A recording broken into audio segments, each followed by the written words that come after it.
Nanawagan si Batangas 1st District Representative Leandro Legarda Leviste sa Kamara na bigyan din ng higit na atensyon ang isyong kinasasangkutan ni CWS Party List Representative Edwin Gardiola, partikular na sa flood control projects. Inakusahan kasi ni Leviste si Gardiola na siyang biggest proponent ng DPWH flood control projects. Batay sa aligasyon ng neophyte lawmaker, sangkot umano si Gardiola sa pre-ordering ng mga proyekto na nagkakahalaga ng 22 billion pesos para sa mga kumpanya na konektado rin sa naturang mambabatas.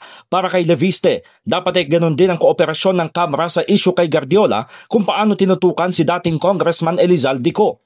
Kinwestiyon naman ito ang hindi umano pagsipot sa plenary sessions ni Gardiola simula nang pumutok ang kontrobersya sa flood control.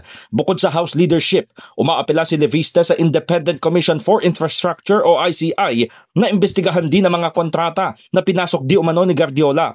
Maaari umanong mas higit pa ito kumpara sa sinisiyasat ngayon na flood control scam.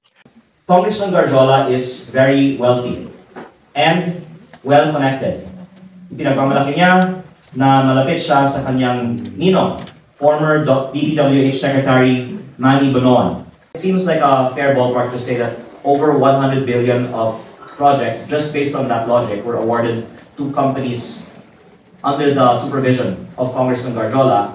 I would add that a former congressman told me that when he was with Congressman Gardiola told him that he had secured over 100 billion pesos of DPWH contracts. In the heart of changing lives, ako si Brigada Haji Caaminio ng 105.1 Brigada News FM Manila, the Music and News Authority.